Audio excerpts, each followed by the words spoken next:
नमस्कार, जय हिंद, वंदे मातरम दोस्तों। स्वागत है आप सभी का हमारे YouTube चैनल स्टडी पॉइंटर्स में। और आज हम आपके लिए लेकर आ चुके हैं एक स्पेशल क्लास पेडागॉजी की, यानी कि KVS PRT में जो आपकी 60 नंबर की पेडागॉजी पूछी जाती है। तो 21 फरवरी से लेकर जो 26 फरवरी तक के जितने भी क्वेश्चन यहाँ पर पूछे गए हैं उनको यहाँ पर हम डिटेल में देखने वाले हैं। तो बने रहिएगा हमारे साथ, एक ही वीडियो में सारे क्वेश्चन कवर करने वाले हैं। तो वीडियो को आप लोग सबसे पहले कर दीजिएगा लाइक और शेयर, और चैनल से अगर आप पहली बार जुड़े हैं तो चैनल को सब्सक्राइब कर लीजिएगा, बेल आइकॉन को प्रेस कर लीजिएगा, जिससे कि आने वाली वीडियो का नोटिफिकेशन आपको सबसे पहले मिल सके। तो चलिए शुरू करते हैं आज का इम्पोर्टेंट लेक्चर। तो पहला क्वेश्चन आपके सामने यहाँ पर पूछा गया है कि जब वयस्क सहयोग से सामंजस्य कर लेते हैं तो वे बच्चे के वर्तमान स्तर के प्रदर्शन को संभावित क्षमता के स्तर के प्रदर्शन की तरफ प्रगति क्रम को सुगम बनाते हैं। इसे कहा जाता है बच्चों सहयोग देना। ठीक है। नेक्स्ट क्वेश्चन है, जब एक शिक्षक यह समझता है कि स्वाभाविक रूप से लड़के गणित में लड़कियों से अच्छे हैं तो यह क्या दर्शाता है? यहाँ पर जो है यह दर्शाता है लैंगिक पक्षपात, यानी कि जेंडर पक्षपात को ये जो है प्रदर्शित करता है। ठीक है। नेक्स्ट क्वेश्चन है, जीन पियाजे के संज्ञानात्मक विकास के किस सिद्धांत में बच्चा अमूर्त चिंतन करता है? तो ये करने लगता है औपचारिक संक्रियात्मक अवस्था के अंतर्गत। ये होती है 12 से 18 वर्ष के मध्य। तो यहाँ पर जीन पियाजे के द्वारा 4 अवस्थाएं बताई गई थी। कौन कौन सी थी आप लोग नोट कर लीजिएगा। पहली थी संवेदी पेशी अवस्था, जन्म से 2 वर्ष तक की थी। दूसरी थी आपकी पूर्व संक्रियात्मक अवस्था, 2 से 7 वर्ष की। तीसरी थी आपकी मूर्त संक्रियात्मक अवस्था, 7 से 12 वर्ष। और अमूर्त यानी कि औपचारिक संक्रियात्मक अवस्था 12 से 18 वर्ष। तो ये सारी अवस्थाएं यहाँ पर जीन पियाजे के संज्ञानात्मक विकास के सिद्धांत के द्वारा यहाँ पर दी गई थी। क्लियर हो गया। नेक्स्ट क्वेश्चन है, लेव वाइगोस्की के अनुसार आधारभूत मानसिक क्षमताओं को मुख्य रूप से किसके द्वारा उच्चतर संज्ञानात्मक प्रक्रियाओं में बदला जाता है? तो ये बदला जाता है सामाजिक पारस्परिक क्रिया के द्वारा। क्लियर। नेक्स्ट क्वेश्चन देखते हैं। अगला प्रश्न है, राष्ट्रीय पाठचर्या रूपरेखा यानी कि NCF 2005 प्राथमिक विद्यालय में जो है यहाँ पर बालकों के लिए निम्न में से किसे बेहतर माना गया? तो स्वयं के द्वारा जो किया गया अनुभव है इसे यहाँ पर सर्वाधिक महत्व दिया गया है। तो अब यहाँ पर हम बात करेंगे NCF 2005 के बारे में। ठीक है। तो कॉपी और पेन आप लोग ले लीजिएगा। कुछ एक्स्ट्रा चीज़ें हम आपको बताने वाले हैं, उनको भी आप लोग नोट करते चलिएगा। तो सबसे पहले यहाँ पर हम बात करेंगे जो NCF 2005 है इसका निर्माण किसके द्वारा किया गया? तो इसका निर्माण जो है NCERT के द्वारा यहाँ पर किया गया था। ठीक है। आगे बात करें, इसका जो प्रमुख लक्ष्य था वो था आत्मज्ञान। क्या था बच्चों? आत्मज्ञान यहाँ पर इसका प्रमुख लक्ष्य था। नोट कर लीजिएगा, यानी कि स्वयं करके सीखने पर ये जो है बल देता है। ठीक है। और यहाँ पर जो है रटन प्रणाली को खत्म कर दिया गया था, ये भी आप लोग याद रखिएगा। आगे बात करें तो यहाँ पर इसको किस मंत्रालय के द्वारा लाया गया था? तो मानव संसाधन विकास मंत्रालय के द्वारा इसको यहाँ पर लागू किया गया था। और इसके जो प्रोफेसर थे वो थे यशपाल शर्मा। ठीक है। इनकी अध्यक्षता में जो है NCF 2005 को लागू किया गया था। इसका जो प्रमुख सूत्र है बच्चों वो आप लोग नोट कर लीजिएगा। जो NCF 2005 का है वो है आपका लर्निंग विदाउट बर्डन, यानी कि बिना भार के अधिगम। ये इसका प्रमुख सूत्र है। अगर बात करें NCF की तो NCF का फुल फॉर्म आपको पता होगा कि नेशनल करिकुलम फ्रेमवर्क, ये इसका फुल फॉर्म होता है। और जो करिकुलम शब्द आता है आपका, ये किस भाषा का शब्द है? ये भी क्वेश्चन बनता है। तो ये बच्चों लैटिन भाषा का शब्द है। ये भी आप लोग नोट कर लीजिएगा, इंपॉर्टेंट है आपके लिए। तो जो करिकुलम शब्द है ये आपका लैटिन भाषा का शब्द है, ये भी याद कर लीजिएगा। अगर बात करें NCF 2005 जो 2005 है इसकी जो कार्यशाला है वो कहाँ पर है, यानी कि जो हेडक्वार्टर है वो आपका नई दिल्ली में है, यानी कि न्यू दिल्ली में है। ये भी आप लोग नोट कर लीजिएगा। और जो यशपाल शर्मा की जो समिति थी जिसके द्वारा जो NCF 2005 लॉन्च किया गया था उसमें कुल कितने सदस्य थे? तो उसमें टोटल आपके 38 सदस्य थे। ये भी पॉइंट आपके लिए इंपॉर्टेंट है, नोट कर लीजिएगा। ठीक है। क्लियर हो गया। तो इस तरीके से NCF के जो पॉइंट हैं आपने नोट कर लिए होंगे। आगे बात करते हैं अगले क्वेश्चन की। एक समावेशी कक्षा में भाषा शिक्षण को सुगम बनाने के लिए आप निम्न में से क्या उपाय करेंगे? तो भाषा परिवेश का निर्माण यहाँ पर सर्वाधिक महत्वपूर्ण होता है। ठीक है। समावेशी कक्षा किसे कहते हैं? तो समावेशी कक्षा हम कहते हैं कि जहाँ पर सामान्य बालक और जो दिव्यांग बालक हैं या विकलांग बालक हैं उन सब को एक साथ वहाँ पर शिक्षा ग्रहण कराना, ये आपका कहलाता है समावेशी शिक्षा। और वहाँ पर जो एनवायरनमेंट है उसको ऐसा क्रिएट करना है हमें कि जिससे बच्चे आसानी से समझ सकें। ठीक है। अगला क्वेश्चन है, अवधारणाओं का विकास मुख्य रूप से डैश का हिस्सा है। तो किसका हिस्सा है? ये हिस्सा है आपका बौद्धिक विकास का। जो अवधारणाएं हैं वो बौद्धिक विकास का हिस्सा होती हैं। चलते हैं आगे, नेक्स्ट क्वेश्चन देखते हैं। अगला क्वेश्चन है, पुरुष स्त्रियों की अपेक्षा ज़्यादा बुद्धिमान होते हैं। तो यह कथन भी यहाँ पर लैंगिक पूर्वाग्रह को प्रदर्शित करता है। बहुत ही सिंपल है। नेक्स्ट क्वेश्चन है, क्रिस्टीना अपनी कक्षा क्षेत्र भ्रमण पर ले जाती है और वापस आने पर विद्यार्थियों के साथ भ्रमण पर चर्चा करती है। तो यह जो है किसकी ओर संकेत करता है? तो सीखने का आकलन की ओर ये संकेत करता है। बहुत ही सिंपल है, क्योंकि जो क्रिस्टीना है उसने अपनी जो कक्षा के छात्र छात्राएं हैं उनको बाहर घुमाया, यानी कि जो एनवायरनमेंट है वो बदला, और वहाँ पर उन्होंने क्या क्या चीज़ें देखी हैं। जब वो वापस पुनः कक्षा में सब बच्चों को लेकर आती है तो उसी के अकॉर्डिंग वहाँ पर प्रश्न पूछती है और सीखने का आकलन करती है। अगला प्रश्न है कि व्यक्तिगत शिक्षार्थी एक दूसरे से डैश में भिन्न होते हैं। तो विकास की दर में जो है हर विद्यार्थी अपने अपने में भिन्न होता है। कोई बच्चा जल्दी सीख जाता है, कोई बच्चा देर में सीखता है। तो जो विकास की दर होती है वो सभी में भिन्न भिन्न होती है। क्लियर? आगे चलते हैं, नेक्स्ट पॉइंट देखते हैं। निम्नलिखित में से कौन सा द्वितीयक समाजीकरण एजेंसी का उदाहरण है? तो ये है विद्यालय एवं मीडिया। अगर प्राथमिक समाजीकरण एजेंसी का उदाहरण पूछा जाए तो आपका आंसर हो जाएगा परिवार एवं पास पड़ोस। यानी कि जब बच्चा जन्म लेता है तो जो प्राथमिक समाज होता है उसका सबसे पहले वो माँ से मिलता है, देन उसके बाद जो उसका परिवार होता है वहाँ पर सीखता है, उसके बाद वो जो पास पड़ोस के लोग होते हैं उस समाज में जाता है, और देन उसके बाद जो द्वितीयक समाजीकरण एजेंसी होगी वो हो जाएगा विद्यालय और मीडिया। ठीक है। नेक्स्ट क्वेश्चन है, एक औसत बुद्धि वाला बच्चा यदि भाषा को पढ़ने एवं समझने में कठिनाई जो है प्रदर्शित करता है तो यह संकेत देता है कि बच्चों में डैश का लक्षण प्रदर्शित कर रहा है। यानी कि अगर वो पढ़ने में कठिनाई अनुभव कर रहा है, यानी कि जो पठन अक्षमता है, तो ये कहलाता है डिसलेक्सिया। ठीक है। चलते हैं, देख लेते हैं और कौन कौन से विकार होते हैं, उनको हम आप लोग यहाँ पर पढ़ लेते हैं। आप लोग नोट कर लीजिएगा। तो सबसे पहले आपने नोट कर लिया होगा, जो पठन अक्षमता होती है ये आपका कहलाता है डिसलेक्सिया। अगर आपसे पूछा जाए लेखन अक्षमता, यानी कि लिखने में कठिनाई हो रही है बालक को, तो ये आपका कहलाता है डिस्ग्राफिया। नेक्स्ट, अगर आपसे पूछा जाए कि गणितीय संबंधी अगर बालक में विकार है तो ये आपका कहलाता है डिस्कैलकुलिया। इसको भी नोट कर लीजिएगा। अगर आपसे पूछा जाए कि भाषा संबंधी अगर उसका विकार है तो ये आपका कहलाता है क्या? डिस्फेजिया। क्या कहलाता है? अगर भाषा संबंधी विकार है तो ये कहलाता है डिस्फेजिया। नेक्स्ट है, अगर वहाँ पर पूछा जाए कि तनाव संबंधी विकार है तो ये आपका कहलाता है डिस्थीमिया। ठीक है। तनाव संबंधी अगर पूछा जाए तो डिस्थीमिया, भाषा संबंधी पूछा जाए तो डिस्फेजिया, गणितीय संबंधी पूछा जाए तो डिस्कैलकुलिया, लेखन संबंधी पूछा जाए तो आपका डिस्ग्राफिया हो जाएगा, और पठन संबंधी डिसलेक्सिया हो जाएगा। ठीक है। तो इतने ही मुख्य जो हैं विकार हैं, आपसे यही बार बार रिपीट हो रहे हैं। क्लियर हो गया? चलते हैं आगे, नेक्स्ट क्वेश्चन पढ़ते हैं। नेक्स्ट क्वेश्चन है, एक लड़के को उसके माता पिता गुड़िया खेलने के लिए देते हैं तो वह कहता है कि गुड़िया लड़कियों के खेलने का खिलौना है, लड़कों का नहीं है, इसलिए मैं गुड़िया के साथ नहीं खेलूंगा। तो यह किस तरह का पक्षपात है? तो ये जो है लैंगिक रूढ़वादिता को दर्शा रहा है। अगला प्रश्न है कि प्रगतिशील कक्षा में बच्चों को किस तरह से देखा जाता है? तो सक्रिय अन्वेषकों के रूप में इसे देखा जाता है। आगे देखते हैं नेक्स्ट क्वेश्चन, भाषा अर्जित करने के संदर्भ में डैश सर्वाधिक महत्वपूर्ण है। तो समृद्ध भाषा जो परिवेश है, यानी कि जो एनवायरनमेंट है, वो सर्वाधिक यहाँ पर महत्वपूर्ण होता है।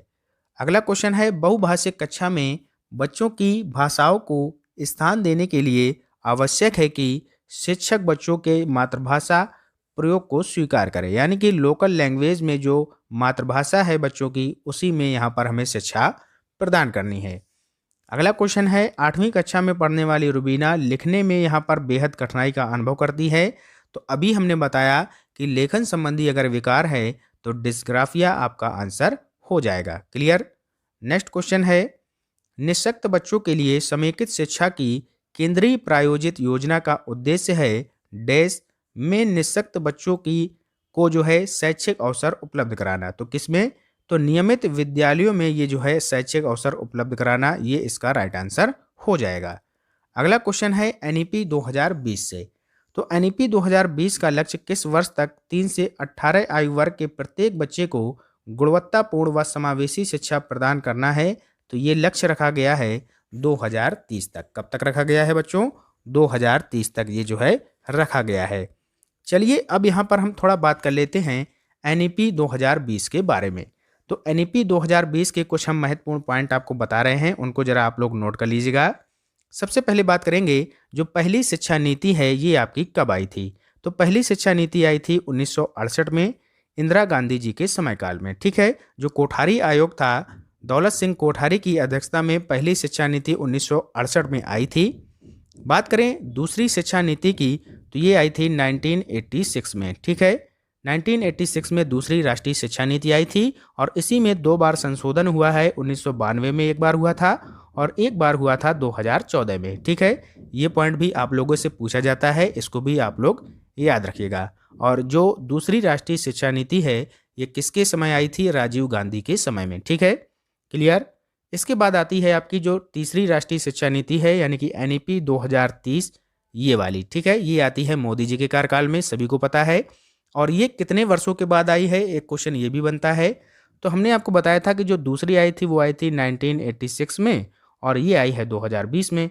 अब इसके बीच आप लोग गैप देख लीजिएगा, 34 वर्षों का गैप है। तो यही आपसे पूछा जाता है कि कितने वर्षों बाद आई है? 34 वर्षों बाद आई है। ठीक है, क्लियर हो गया। अब आपसे ये क्वेश्चन बनता है कि जो एनईपी 2020 है ये किसकी अध्यक्षता में, यानी कि किस समिति की अध्यक्षता में आई है? तो ये आई है डॉक्टर कस्तूरी रंगन समिति की अध्यक्षता में। क्वेश्चन आपसे पूछना है, इसको भी आप लोग याद कर लीजिएगा। और एनईपी 2020 में यहाँ पर एमएचआरडी यानी कि जो ministry of human resource and development है आपका, इसका नाम यहाँ पर बदल दिया गया है। इसको अब यहाँ पर बोला जाएगा शिक्षा मंत्रालय। और वर्तमान में जो केंद्रीय शिक्षा मंत्री हैं वो हैं धर्मेंद्र प्रधान। ये भी आप लोग याद रखिएगा। क्लियर।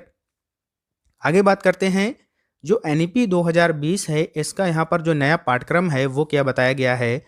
तो वो बताया गया है 5+3+3+4 का। ये आपको यहाँ पर हमने कई बार पढ़ाया है, फिर से यहाँ पर समझ लीजिएगा।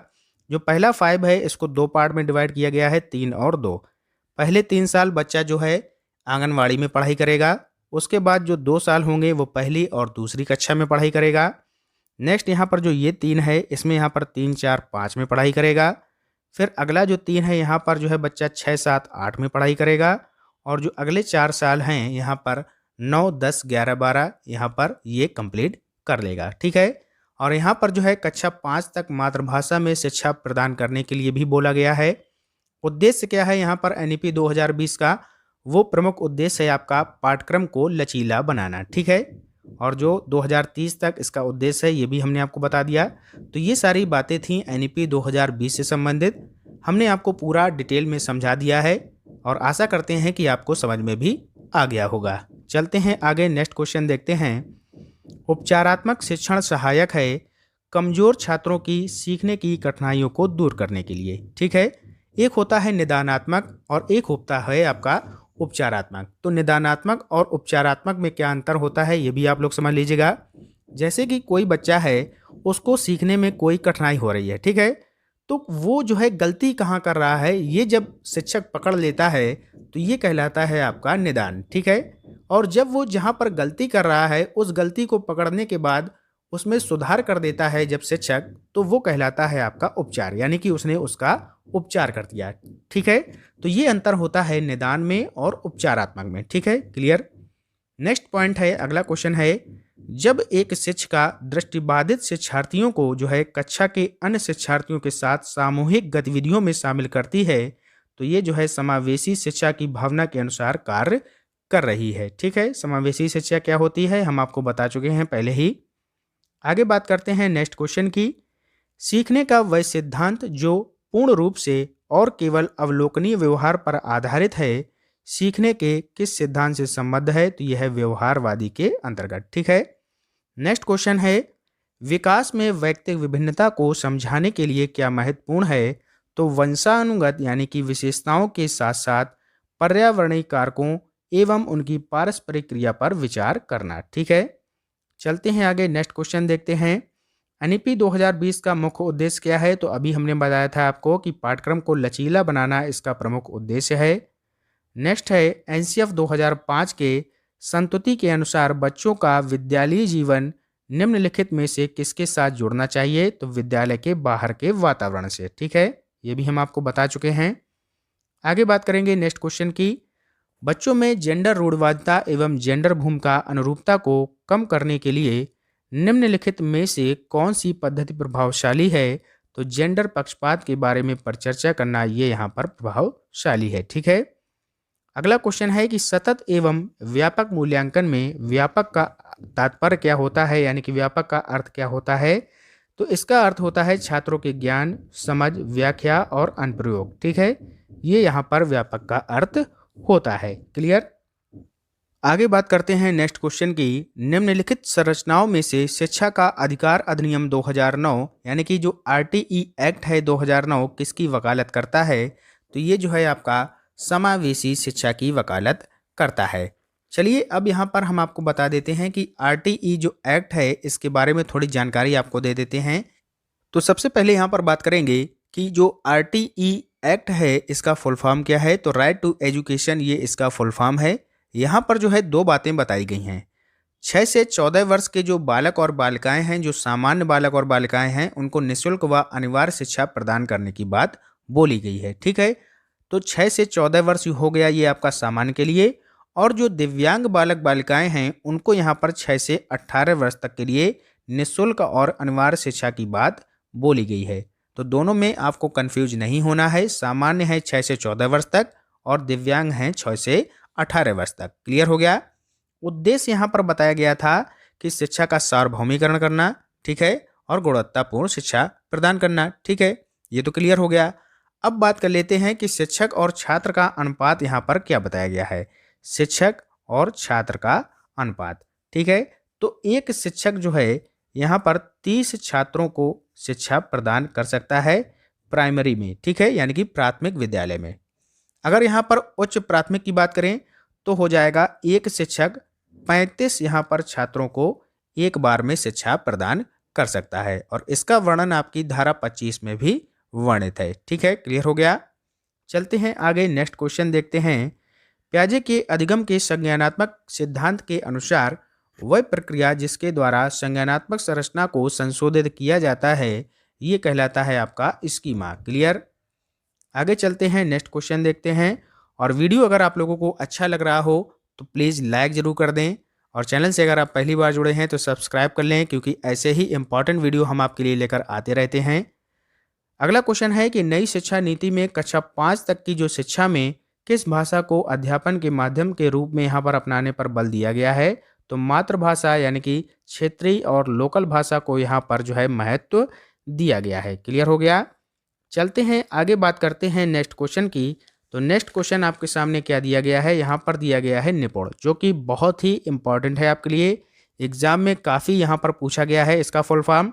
तो निपुण का फुल फॉर्म है national initiative for proficiency in reading with understanding and numeracy.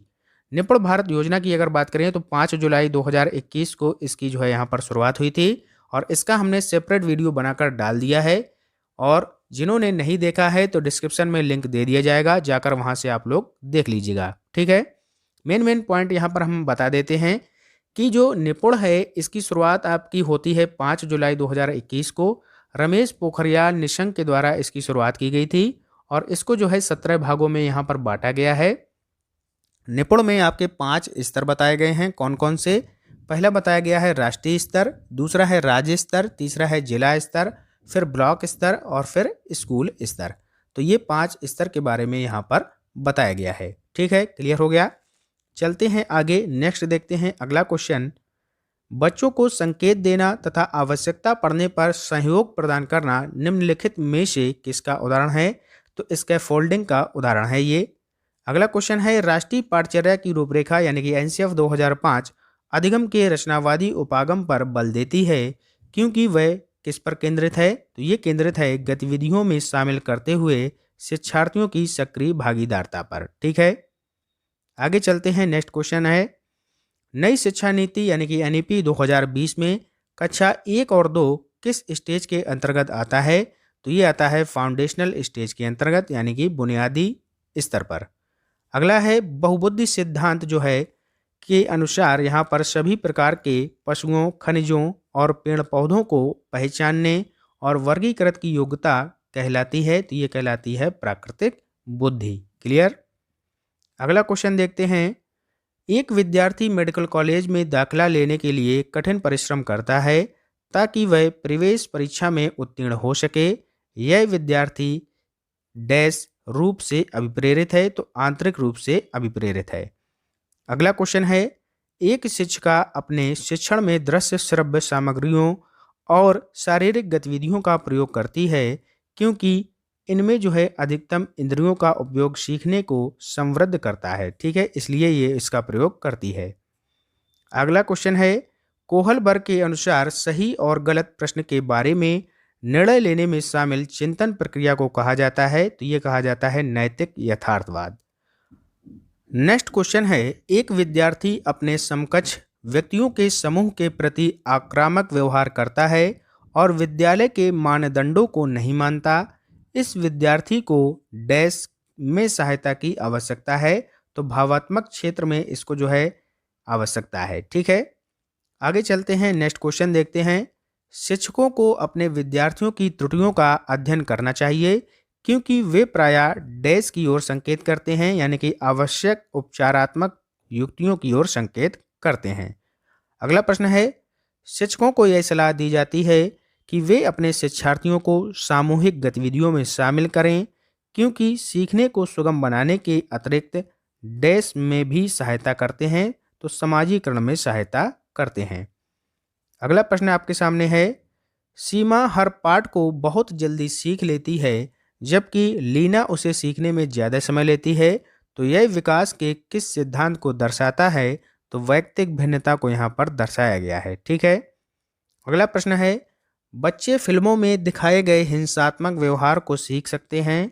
यह निष्कर्ष निम्नलिखित में से किस मनोवैज्ञानिक के द्वारा किए गए कार्य पर आधारित हो सकता है? तो अल्बर्ट बंडूरा इसका सही उत्तर हो जाएगा। अगला क्वेश्चन है आपके सामने, जब एक बावर्ची खाना पकाते समय खाने को चखता है तो वह डैश के समान है, यानी कि सीखने के लिए आकलन, तो वो आकलन करता है। ठीक है, अगला क्वेश्चन है, सीबीएसई शिक्षार्थियों के लिए व्यक्तिगत गतिविधियों के स्थान पर सामूहिक गतिविधियों की संस्तुति करती है। ऐसा करने के पीछे विचार हो सकता है, तो किसका विचार है? व्यक्तिगत प्रतिस्पर्धा के प्रति नकारात्मक संवेगात्मक प्रतिक्रियाओं से उबारना जो संपूर्ण अधिगम पर सामान्यीकृत हो सकती है। क्लियर। आगे चलते हैं, अगला प्रश्न देखते हैं, शिक्षार्थी फैशन शो को देखकर मॉडल्स का अनुकरण करने की कोशिश करते हैं। इस परख के अनुकरण को सामाजिक अधिगम यहाँ पर कहा जाता है। अगला क्वेश्चन है, मानवीय विकास में आनुवांशिकता एवं परिवेश की भूमिका के संदर्भ में निम्नलिखित में से कौन सा कथन समुचित है? तो विकास के विभिन्न क्षेत्रों में आनुवांशिकता एवं परिवेश का सापेक्षिक प्रभाव परिवर्तनशील होता है। क्लियर है। नेक्स्ट क्वेश्चन है, निम्नलिखित में से कौन सा कोहलबर्ग के नैतिक विकास के चरणों का लक्षण है? तो सभी संस्कृतियों से संबद्ध चरणों की जो है सार्वभौमिक श्रृंखला, ये यहाँ पर इसका प्रमुख लक्षण है। अगला क्वेश्चन है कि प्रगतिशील शिक्षा के संदर्भ में समान शैक्षिक अवसर से अभिप्राय है कि सभी छात्र ऐसी शिक्षा पाएं जो उनके लिए अनुकूलतम हो तथा उनके भविष्य के कार्यों में सहायक हो। ठीक है, तो अगर बात करते हैं प्रगतिशील शिक्षा है, यानी कि जो प्रोग्रेसिव एजुकेशन है, इसके जनक आपसे पूछे जाते हैं तो इसके जनक हैं जॉन डीवी। कौन है बच्चों? जॉन डीवी, जो कि अमेरिकन मनोवैज्ञानिक हैं, ये इसके जनक हैं। ये भी आप लोग याद रखिएगा, जॉन डीवी। ठीक है, और जो प्रोग्रेसिव एजुकेशन है वो क्या है? इसमें शिक्षक को भी यहाँ पर महत्वपूर्ण स्थान दिया गया है। इसके अनुसार जो शिक्षक है वो समाज का सेवक होता है। उसे विद्यालय में ऐसा वातावरण क्रिएट करना होता है जिससे बालक और बालिकाएं आसानी से सीख सकें। ठीक है, तो ये सारी बातें हैं जो कि प्रगतिशील शिक्षा के अंतर्गत आती हैं। क्लियर। आगे चलते हैं, देखते हैं आज की क्लास का अंतिम क्वेश्चन। डैश लगा है, यानी कि कक्षा में वास्तविक सांसारिक समस्याओं से संबद्ध जटिल परियोजनाओं पर कार्य करते हुए अध्यापक व छात्र एक दूसरे के अनुभवों से परस्पर ग्रहण करते हैं। तो ये सामाजिक रचनात्मक जो है इस कक्षा में जो है ग्रहण करते हैं। ठीक है, क्लियर हो गया। यहाँ पर एक चीज़ छूट गई है, एनसीएफ 2022। एनसीएफ 2005 तो हमने आपको करा दिया, एनसीएफ 2022 पर भी हम थोड़ी चर्चा कर लेते हैं। इसकी शुरुआत जो है बच्चों होती है 20 अक्टूबर 2022 को। नोट कर लीजिएगा, 20 अक्टूबर 2022 को इसकी शुरुआत होती है धर्मेंद्र प्रधान जी के द्वारा, जो कि केंद्रीय वर्तमान में शिक्षा मंत्री हैं। इनके द्वारा इसकी शुरुआत की गई है। और ये जो है यहाँ पर बोला गया है एनसीएफ 2022 में कि बिना किताब की शिक्षा प्रदान करनी है। यानी कि बिना किताब का मतलब कि खेल खेल में बालकों को यहाँ पर शिक्षा प्रदान करनी है। और इसी की वजह से यहाँ पर बाल वाटिका का भी शुभारंभ किया गया है। ठीक है, और जो एनसीएफ 2022 है, एक क्वेश्चन ये बनता है कि एनसीएफ 2022 जो है किस पर बेस्ड है, किस पर आधारित है।